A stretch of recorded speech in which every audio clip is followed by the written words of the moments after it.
Quantas vezes, queridos, o adágio popular se transforma em um fato? Os pais trabalharam, os filhos gastaram e os netos têm que voltar a trabalhar.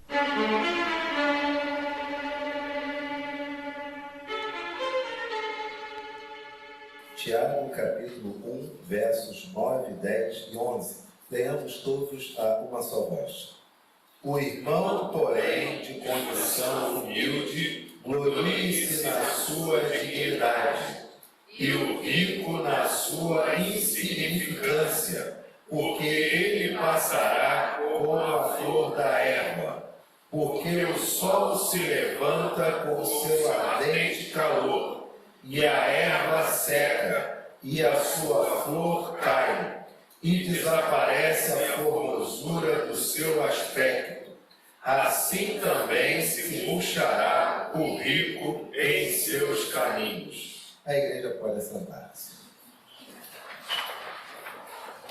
O irmão, porém, de condição humilde, glorie-se na sua dignidade. Você sabe o que significa essa expressão, gloriar-se na sua dignidade? Se nós fôssemos colocar nos dias de hoje, qual é a melhor tradução para essa expressão? Você pode me dizer? O que é gloriar-se na sua dignidade? Olha o que diz o texto. O irmão, porém, de condição humilde, o irmão, porém, de poucos recursos, o irmão, porém, pobre de maré de si, glorie-se na sua dignidade. O que é isso? Se gloriar na sua dignidade.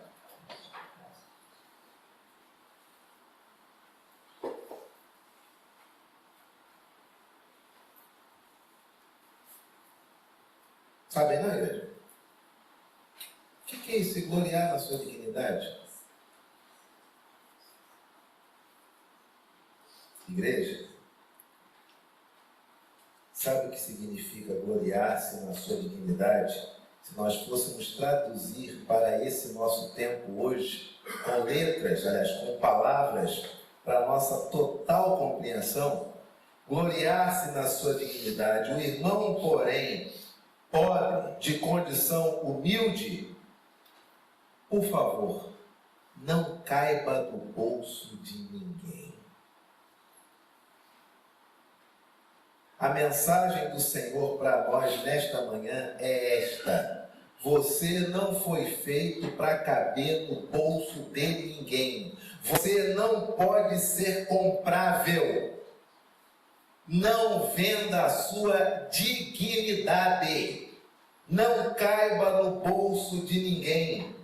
Você que é de condição humilde, você que é pobre, alegre-se pelo pão. Ainda que o pão seja pouco e só esteja aquele pão na mesa. Sabe por que você pode alegrar-se? Porque esse pão só Deus pode te dar. Você não tem dívidas com ninguém. Você não está dentro do bolso de ninguém. Então aquele pão que ali está só faz você agradecer a quem? Ao Rei dos Reis, que lhe permitiu comprar unicamente aquele pão. Mas você pode estar em uma mesa repleta de coisas maravilhosas, especiarias, degustando coisas de outro mundo, de outras realidades. Mas se você estiver no bolso de alguém, meu amigo, que desgraça. E se você quer saber se pessoas são suas amigas ou não, faz o seguinte: vê quem é rico e vê a rota, o trajeto do dinheiro. Vê por onde o dinheiro vai, por onde o dinheiro está indo. Quem paga o quê, quem banca isso, quem banca aquilo outro, quem banca não sei o que lá, quem sustenta tal. Você quer saber como é a rede, como é a estrutura, o organograma de um ambiente onde você está? É só você seguir o dinheiro. Se você seguir o dinheiro, você vai ver quem é quem ali. Não é assim que as operações policiais são feitas para se descobrir quadrilhas? É seguir o caminho, o trajeto, a espaço, rota do dinheiro? Isso é em tudo.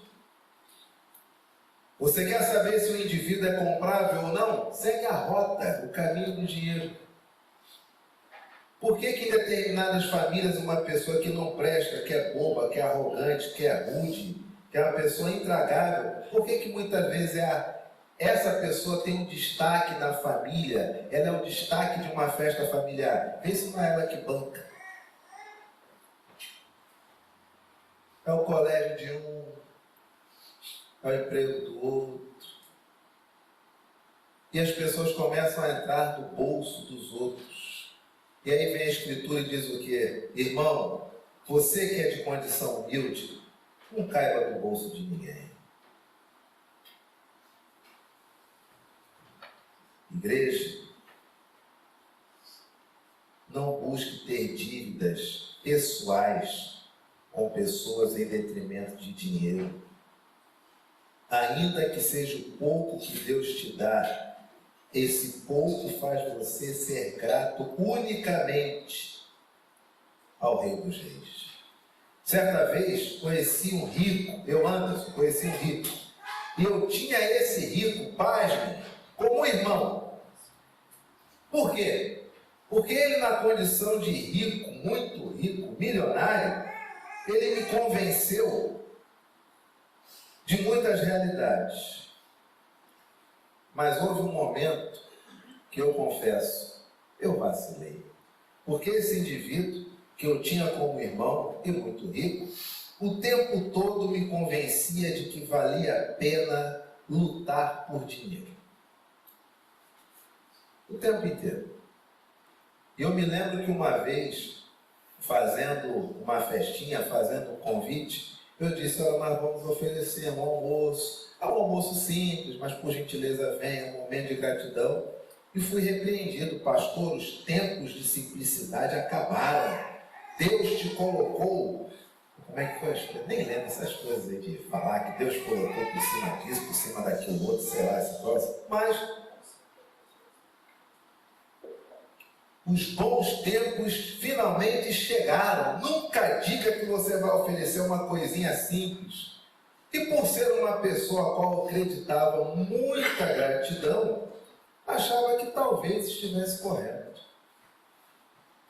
E me lembro de chegar para mim e dizer, vamos viajar, vamos juntar as famílias, vamos viajar. Vamos lá, e deu o roteiro da viagem. Eu falei, cara, esse roteiro de viagem não tem condições de pagar nem a passagem da criança, que não sei nem se para esse lugar ela paga meia ainda. Não, pode deixar comigo, eu banco tudo.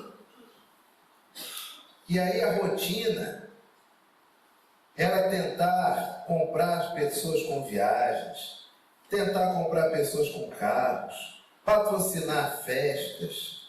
E você vai vivendo nesses ambientes, e vários livros que falam sobre mentalidade milionária dizem que você, se quiser se tornar-se rico, tem que pensar como rico. E em determinado momento, confesso, que fiz exatamente como fez Davi após não querer matar Saul, naquele momento fatídico de sua vida, antes de ser rei, que a Bíblia diz que Davi, certo dia, pensou consigo mesmo. Não pensou mais com o Senhor, mas pensou de si para consigo.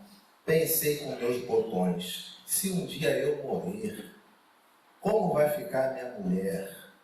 Como vai ficar minha filha? Como vai ficar minha mãe? Eu preciso ter dinheiro, porque se eu morrer, quem vai tomar conta da minha casa? Porém, observando o comportamento desse rico e as coisas que aconteciam em seu ambiente mais privado, mais restrito, mais íntimo, comecei a perceber que tudo aquilo que se falava não era vivido no local mais importante, que era dentro de casa. E aí guarde bem isso. Se você é uma pessoa que não se deixa comprar, você na verdade faz do rico um inimigo. Porque na condição de rico, ele está acostumado a comprar todos. E se você demonstra ser incorruptível, ele na mesma hora te institui como um inimigo. Por quê? Porque ele percebe que tudo aquilo que ele é para você não é nada, ele só é dinheiro. E aí começaram as perseguições e perseguições e perseguições, e o tempo inteiro eu ficava calado observando o caminho, o trajeto do dinheiro. E através do trajeto do dinheiro vi o comportamento de algumas pessoas. E a conclusão que cheguei é que errei. Por quê? Porque antes de conhecer este irmão, conheci um outro que tinha idade para ser um pai. Mas esqueci os ensinamentos desse pai. O irmão riquíssimo, de tão rico, que na igreja que fazíamos parte, qualquer pessoa que chegasse procurando emprego, a secretaria tinha uma ordem. Quem chegar procurando emprego aqui na igreja, manda ir direto lá para o meu escritório, para já sair empregado. Tem noção? Tem noção?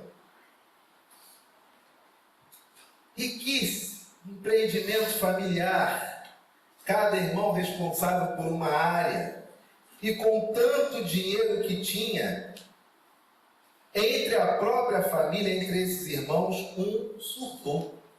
Surtou a tal ponto que na cidade onde morava, que não tinha mar, o que aconteceu? Mandou vir do exterior vários carros de luxo, que aportaram do porto e tiveram que chegar à cidade num caminhão cegonha. E você imagina o desfile de um caminhão cegonha carregando vários carros importados para uma única pessoa em uma cidade do interior. Era esse o nível do surto. Todos presbiterianos, tá? Diga-se de passagem. E o irmão esse que surtou percebeu que por que ele precisava ser rico com os demais irmãos se ele podia ser rico sozinho? E o que ele faz? É o golpe, né, meu amigo? Dá aquela rasteira, aquela tesoura nos demais irmãos, e esse meu amigo, milionário, de um dia para outro, não tem mais nada, é reduzido quase que a pó. E sabe a igreja? Que qualquer pessoa que chegasse pedindo emprego, a igreja dizia que podia ir lá no escritório dele, esse homem não tinha paz mais nem dentro da igreja. Porque o membro comum não entendia que foi a empresa que faliu. Não, achava que era aquele cara que não queria pagar dinheiro. Deu para entender? Uma empresa fale. Quem tem que pagar é a empresa. Mas as pessoas, como ele era um indivíduo muito de fino trato, achavam que ele era o responsável. E de tanto ser culpabilizado e de perder tudo, teve um infarto. E tentando se recuperar, mas eram tantas as cobranças que não podia mais nem vir à igreja, não tinha paz, teve um segundo infarto. E quando chegou em um determinado momento na sua casa, começou a pegar um caderninho e colocar coisas que posso trabalhar. Vendedor de Avon, vendedor de enciclopédia, vendedor de CD-ROM, e fez essa lista.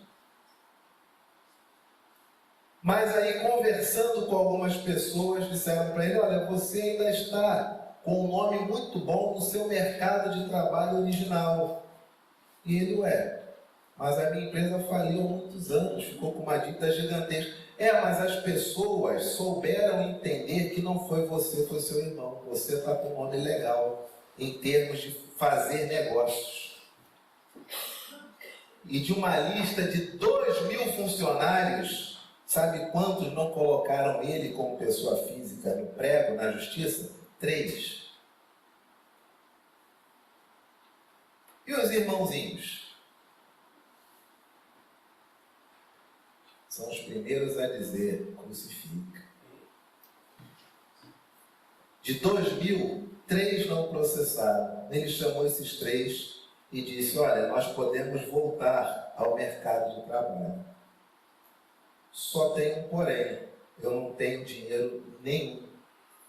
O único carro que eu tenho é esse Santana aqui que está bem caidinho, mas eu vi uma lojinha, uma meia porta, uma meia água lá em São Gonçalo, que eu acho que a gente pode começar a trabalhar ali, mas nós não temos condições de ter um escritório. Se vocês aceitarem, a gente vai trabalhar no carro e vai usar aquela portinha só para receber pessoas. E os três aceitamos e começaram. No final da vida deste homem, a qual tive o prazer de ser quase que um tutelado, a empresa dele era a única no ramo que não era franquia e tinha mais de 18 filiais, 18 lojas. Era a única que 18 lojas eram dele, não eram franqueadas. E tudo começou numa meia porta em São Gonçalo, fazendo de um Santana velhinho um escritório. E vocês acreditam que um testemunho de um homem desse eu esqueci e fui cair, fui me engalfinhar em um outro contexto? Mas esse rico, que era tão rico, na minha época de criança, então era riquíssimo, quando entrava na igreja era um cortejo, óculos dourados, camisas voaçantes. Nós ficávamos da galeria olhando ele entrar e a gente ficava pensando, poxa, seria tão bom, né, se fulano, se ele comprasse para a gente uma casquinha do Mac, né? Imagina, a gente sair da igreja e até ali o McDonald's da Senador Dantas, tomar uma casquinha, seria tão bom, né? E quando ele foi designado, claro, anos depois, foi designado para ser presbítero junto comigo, plantando a igreja de Itaipu, e a gente já com intimidade, eu dizia, poxa, você acredita que naquela época o nosso sonho era que você nos desse uma casquinha do McDonald's? E ele olhou para mim e falou, ô pastor, por que o senhor não falou? Eu fechava aquela parte de cima para a gente poder ficar depois do culto. E eu... Todos nós podíamos ter uma festa do McDonald's da Senador Dantas. E não conseguimos porque todo mundo era criança e era tímido para falar com o homem. Esse homem foi um homem que a vida ensinou muito. E nas andanças que nós tínhamos, como esse homem me ensinou? Esse homem me ensinou, e é interessante que ele me acolheu.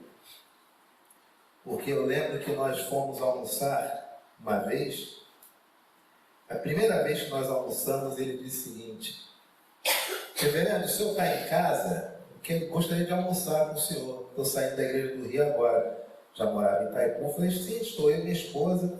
Onde é que o senhor quer almoçar? Falei, tem uma praça de alimentação aqui no Itaipu, que é muito legal, tem uma comidinha, aquilo bem bacana, eu costumo ir lá, dia de domingo. Ele tá, posso buscar o senhor e levar para outro lugar? Falei, claro, perfeitamente. Quando nós chegamos no lugar, eu falei, inglês, vai embora no meio de salário aqui, inglês. Vai embora no meio de salário aqui, inglês. Eu vou dizer que eu não quero. Não quero, não posso, não vou comer. O que é isso? E aí, pastor, podemos? Não vai estacionar? Não, moço, vem e pega o carro. Olha, tem que pagar esse cara, bicho. O cara que pega o carro. Aí sentamos, eu constrangidíssimo. E aí chega a comida, foi a primeira vez que eu ouvi falar que existia baby beef, descobri naquele dia mesmo. E vem aquela comida toda, etc e tal. Ele termina de comer, olha para mim e diz o seguinte: gostou do ambiente, reverendo? Falei, cara, eu gostei. Não sei se o ambiente vai gostar de como eu vou acertar depois, mas do ambiente eu gostei. Isso aqui, meu Deus, está maravilhoso isso aqui, sei lá. Não sei nem mais onde é que é a saída aqui. Penumbrado direitinho, pana, exclusive. E ele disse para mim, reverendo, está vendo essas pessoas aqui ao redor? Quem são essas pessoas? Falei, cara, eu confesso que eu estou até com medo de ficar olhando, porque, olha, provavelmente deve achar cada famoso aqui fazendo cada coisa errada. Mas eu vou olhar, olhei o entorno todos, 4, 5 famosos, sei que, papapá, um monte de cara de empresária, a mulher cara de empresária. Olha, fora as celebridades, eu não conheço ninguém. Ele olhou para mim e disse: o senhor sabe quem são essas pessoas? Eu falei: não, são suas ovelhas. Como assim? O senhor é pastor. Essas pessoas são suas ovelhas. Mas eu não as conheço. Pois é, isso é o pastor. O senhor tem que conhecer essas pessoas. Em outras palavras, sabe o que ele quis dizer? O senhor veio lá do interior da Bahia, lá em Paulo Afonso, era carioca, foi lá para o interior da Bahia. O trabalho foi contento, Deus seja louvado. Aqui é uma outra realidade, mas lembre-se, aqui existem somente pessoas.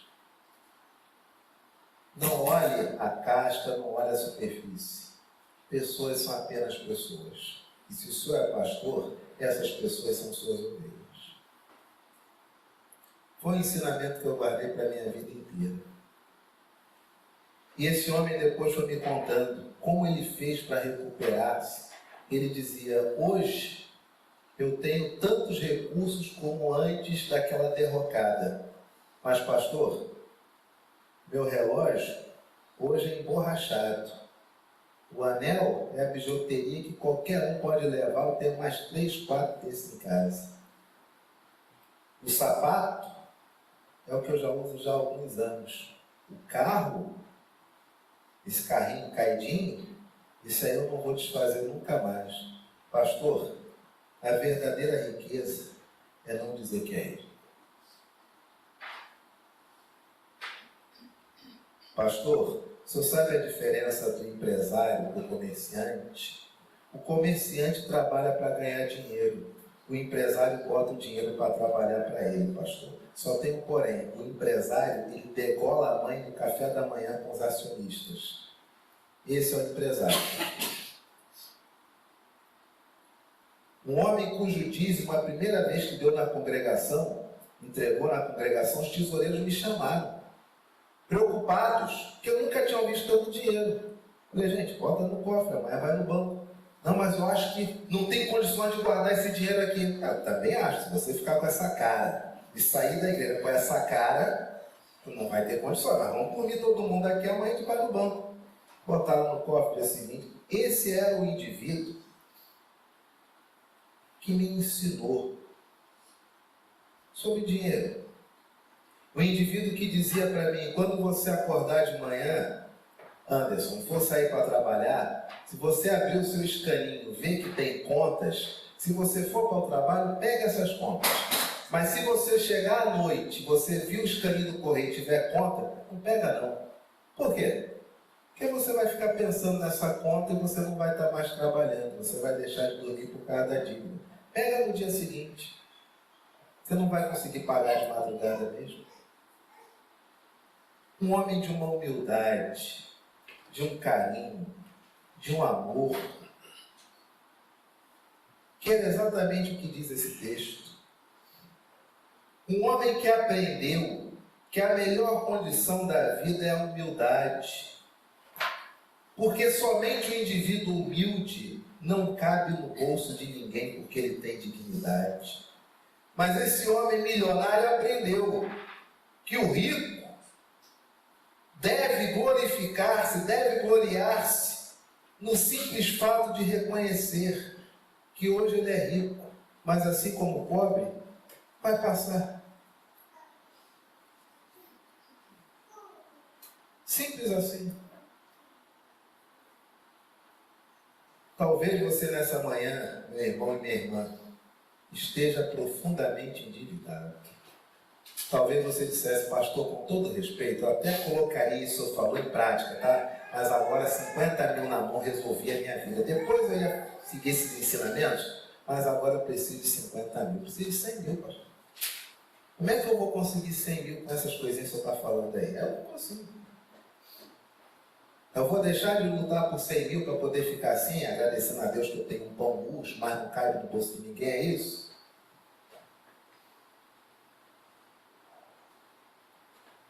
Primeiro, que se você contrair uma dívida de 100 mil, é porque você deu um passo maior do que a perna. E nossos pais nos ensinam que a gente só pode levar a mão onde a gente alcança. Segundo, A palavra do Senhor se mantém para todos nós. Não caiba do bolso de ninguém.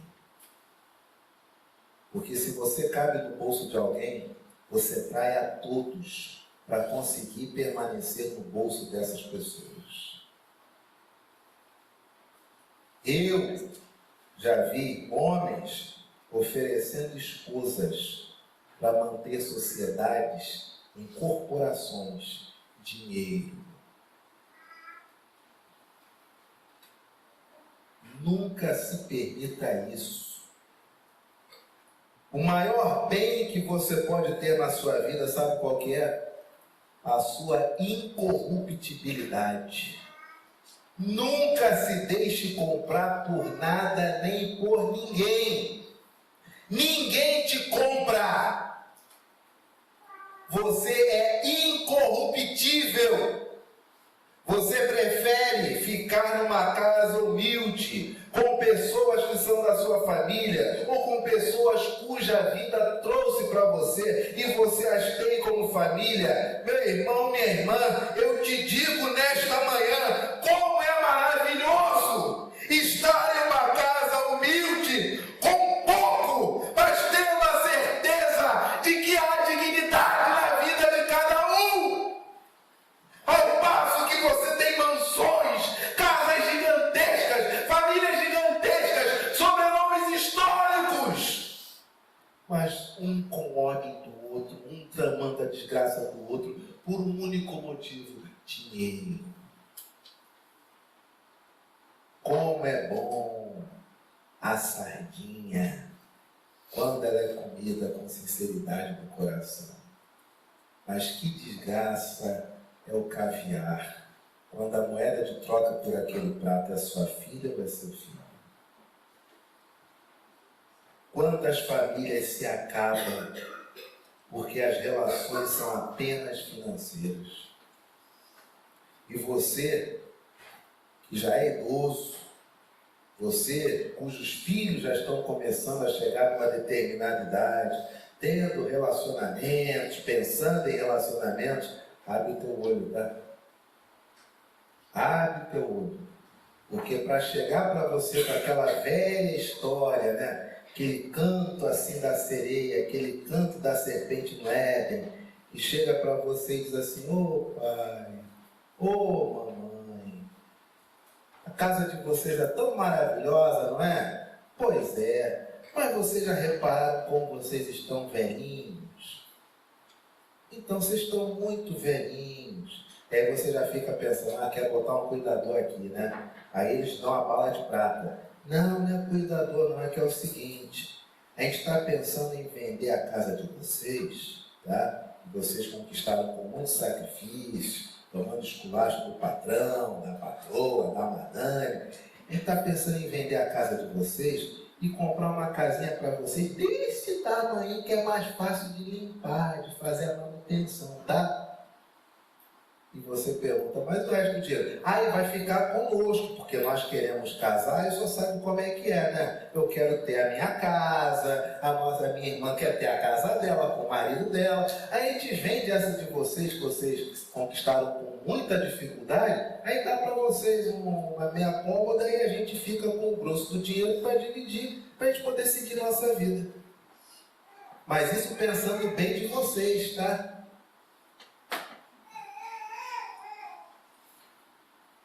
Está preparado, amigo, para ouvir isso? Pensando no seu bem, eu pego a tua casa, torro a tua casa, converto em dinheiro, gasto, fumo, bebo dinheiro e você vive aí como der para viver. Mas é para o seu bem.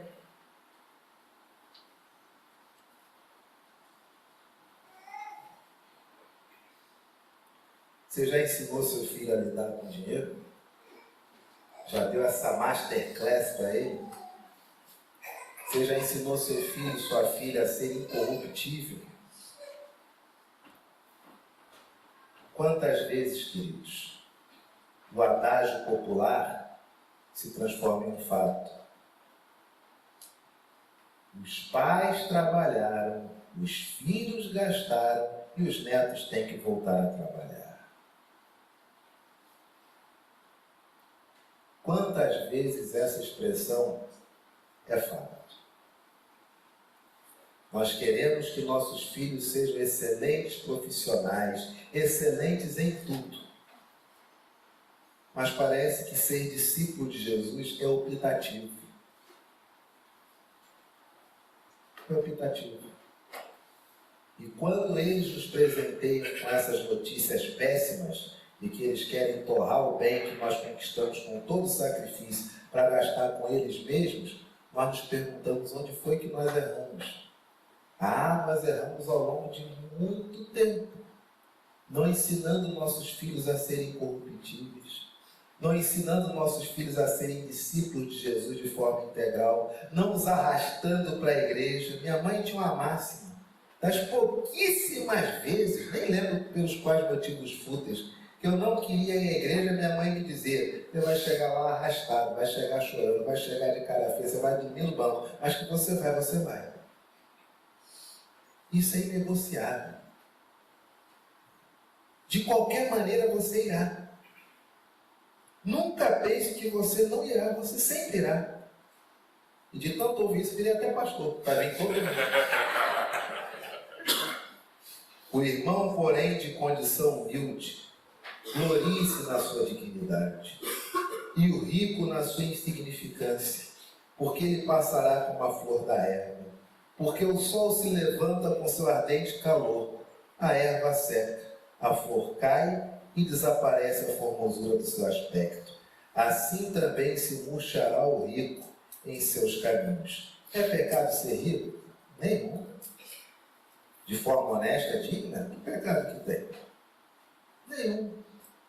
O pecado é achar, como diz a Escritura, quando a Bíblia diz que é mais fácil um camelo passar pelo fundo de uma agulha que um rico entrar no reino dos céus, não é isso? É verdade. Ninguém entra rico no reino dos céus. Todo mundo entra no reino dos céus somente como filho de Deus. No céu não tem filho de Deus rico, não tem filho de Deus pobre, só tem filho de Deus.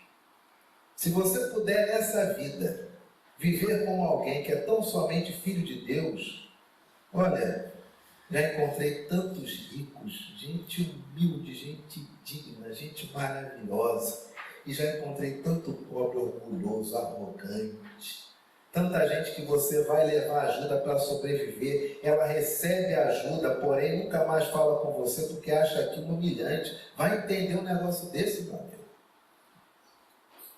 Trabalhei em uma igreja que eu tinha um dos homens mais ricos da cidade e com certeza um dos homens mais pobres da cidade.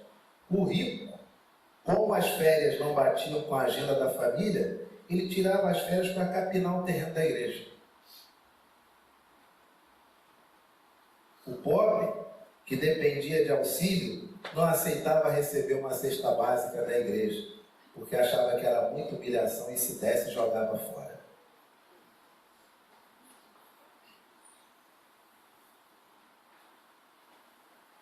Igreja, ter dinheiro é muito bom, mas ser incorruptível é melhor ainda.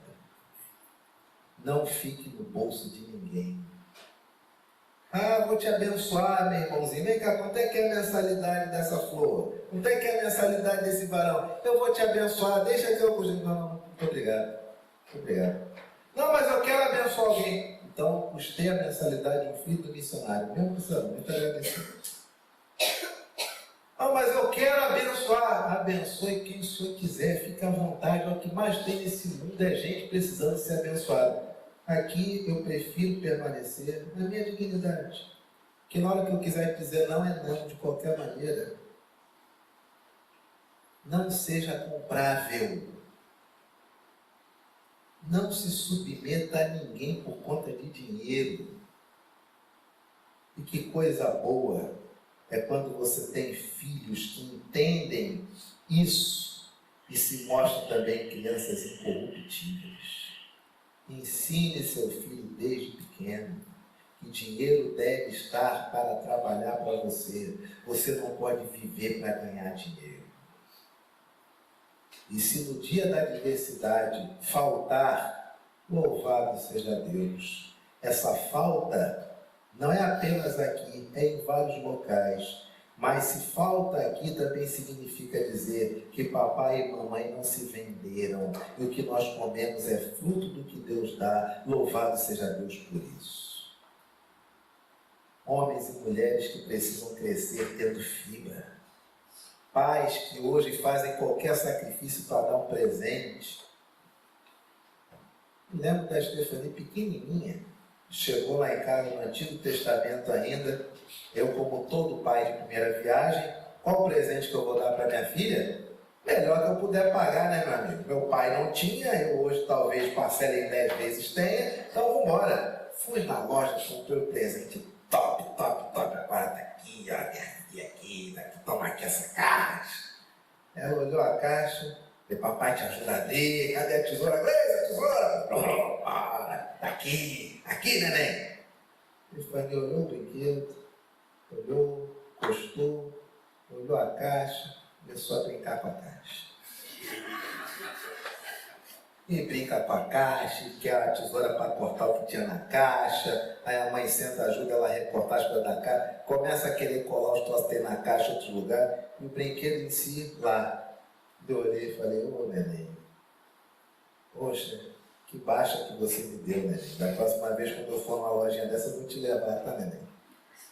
Você olha primeiro, se quiser só a caixa, eu negocio só um papelão com a moça. Ensine seus filhos dignidade, desde pequeno. E você, meu irmão e minha irmã, glorie-se na sua dignidade.